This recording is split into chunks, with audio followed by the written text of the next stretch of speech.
Oke, assalamualaikum warahmatullahi wabarakatuh. Berjumpa lagi dengan saya, Burak Singa. Ya, dalam uh, video ini saya ingin membahas tentang pemerintah Aceh menyikapi kebijakan pemerintah Aceh. Oke, maka sebelum lanjut kepada poin yang saya ingin bahas, teman-teman penonton dimanapun Anda berada boleh menekan tombol subscribe dan tombol like dan notifikasi lonceng untuk semua. Oke, itu cuma gratis. Oke, mari kita menuju ke poin yang ingin saya bahas. Yang pertama, kebijakan pemerintah tentang APBA dan APBN. Pada hari ini pemerintah kita banyak mengeluarkan dana yang tidak begitu relevan dan tidak bermanfaat untuk semua masyarakat, ya kan? Ya, sikapi dari dana COVID ya, wabah virus yang ada sekarang.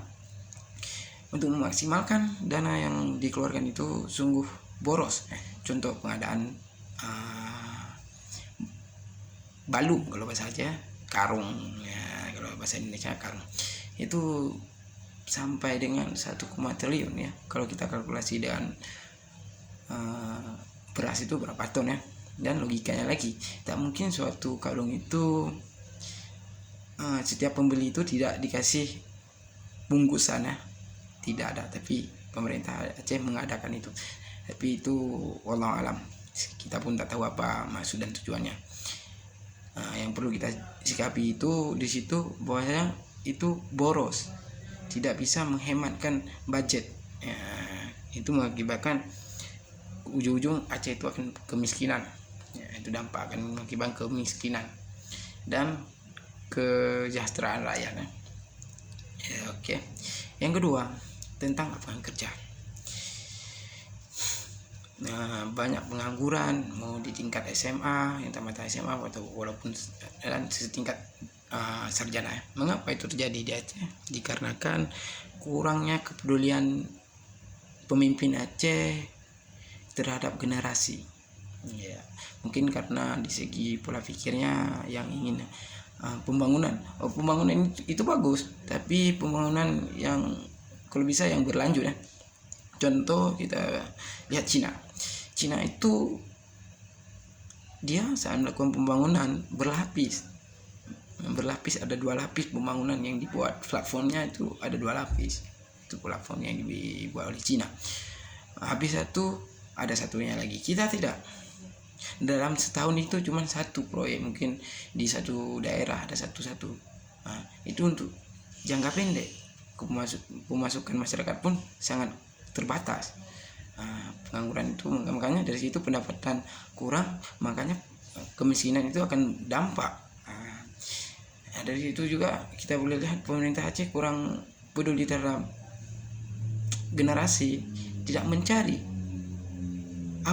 tidak menggali potensi yang ada di bumi Aceh itu sendiri, untuk jadikan suatu proyek yang bisa berkelangsungan hingga 20 tahun ke depan atau bagaimana. Dari situ adapun pemerintah tidak pernah mau mencampuri perusahaan-perusahaan yang perseorangan ya. Sebenarnya pemerintah perlu sangat itu mencampuri, misalnya berapa di situ bisa ditampung tenaga kerja, diawasi, jangan sampai dengan PHK secara tidak kemanusiaan. Itu perlu pengawasan. Sebetulnya di Aceh itu banyak lahan kelapa sawit dan sebagainya ya.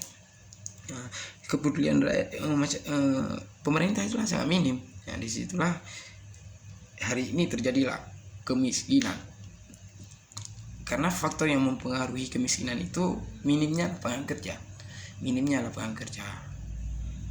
Saat minimnya lapangan kerja, otomatis akan pengaruh terhadap kemiskinan. Pemerintah Aceh tidak mencari solusi bagaimana, tidak mau mencari. Walaupun ada mencari, ya diakibatkan anggarannya tidak bisa dihematkan hingga tidak bisa membuat sesuatu ke depan apa yang bisa menumbuhkan perekonomian Aceh itu sendiri, malah yang sudah ada tidak bisa dimanfaatkan. Contoh PT PIP ada dengan saya isu itu ingin dilelang, itu memang besi tua, ya kan. Kalau memang kita pandai, ya kan, pandai dan kita bijaksana, ya, sampah aja bisa didaur ulang. Ya kan? Kalau kita jual itu berapa? Memang kalau kata miliaran banyak, ya kan, tapi untuk generasi itu tidak cukup, ya kan? Kalau tidak dimanfaatkan, kalau pendapat saya itu dimanfaatkan, ya kan. Apa yang bisa dilakukan di situ hingga anak Aceh bisa mendapat pekerjaan? Karena anak Aceh hari ini tidak mengharap daripada pemerintah itu bantuan seperti yang per bulan 600.000, ya kan? Tidak mengharap sebetulnya, dia mengharap cuma lapangan kerja. Hari ini pemerintah sendiri kena bully di media sosial, di mana-mana kita tengok, kena bully. Kenapa? Salah dia sendiri.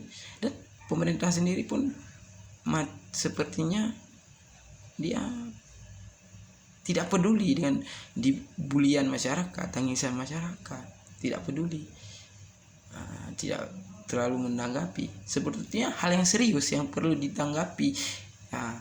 Mengapa orang itu membuli pemerintah? Mengapa dibully? Karena ada sebab, temu sebab. Makanya dari situ saya sampaikan pada pemerintah, tolong para pemerintah itu menggali potensi yang ada dan memaksimalkan anggaran untuk generasi. Jangan memikirkan diri sendiri, jangan memikirkan proyek-proyek yang untuk untung secara perorangan individu itu sendiri. Hari ini Anda tidak peduli pada generasi, mungkin 10 tahun ke depan anak Aceh itu banyak yang tidak akan bekerja,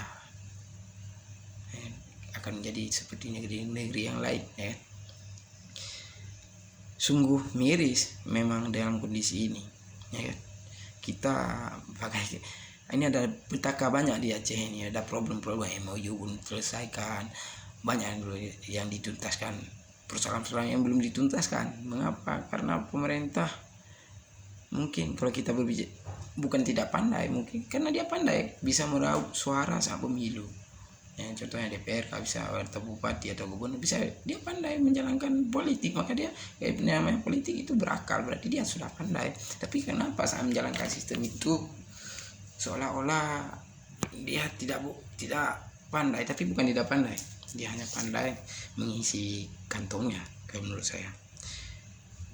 Dari situ sebenarnya pemerintah sudah berhentilah sejenak memikirkan isi kantong sendiri. Udah saatnya Anda memikirkan anak bangsa.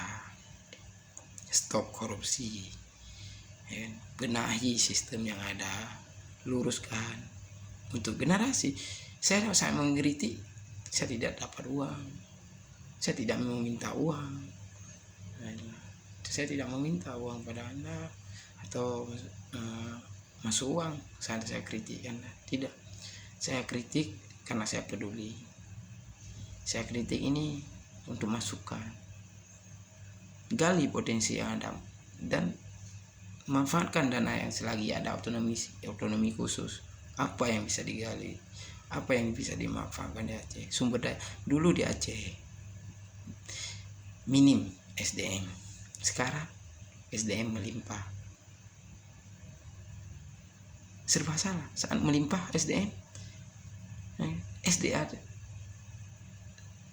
SDA tidak dicari dan dimanfaatkan oleh pemerintah untuk generasi. Stop, wahai pemerintah, stop. Cukup sudah Anda permainan Anda. Cukup. Suatu tempat Anda duduk di dalam ruang itu bukan karena pun terpilih, bukan karena di lotre. Anda dipilih oleh rakyat untuk merakyat. Tapi hari ini kebijakan pemerintah kita lihat cuma 20% yang untuk rakyat, 80 yang pro rakyat, 80 lagi termasuk ke golongan pribadi, individu. Makanya Aceh itu tertinggal ya, tidak setelah damai, tidak yang seperti yang kita harapkan. Ternyata masih seperti dulu. Entah kita ditipu oleh pusat, entah kinerja para pemerintah. Itu ada di diri kita sendiri, wahai pejabat. Anda saat duduk di kursi itu sambil berputar-putar itu kursi roda itu, Anda berpikir sejenak untuk generasi. Karena generasi bukan saudara Anda aja, bukan saudara Anda sahaja. Di negeri itu ada generasi lain, dan saat generasi lain tertindas, mungkin generasi Anda juga akan tertindas ke depan. Hari ini Anda tidak berpikir tentang generasi, maka depannya Aceh akan rusak dan kita akan jadi provinsi termiskin. Itu yang saya kritikan, masukan saya pemerintah. Kita kritik bukan tidak kasih solusi ya. Solusinya berarti pemerintah sekarang Anda agar tidak dibully, Anda merakyat ya. Coba Anda merakyat, jadi betul-betul jadi pemimpin yang amanah ya. Dan maksimalkan dana yang sudah ada, otonomi khusus yang selagi ada. Lepas carikan sumber daya alam apa yang bisa menciptakan lapangan kerja dan berkesinambung. Jika tidak, Aceh akan bertambah-tambah miskin. Apalagi zaman sekarang banyaklah kita cakap hilangnya uang negara.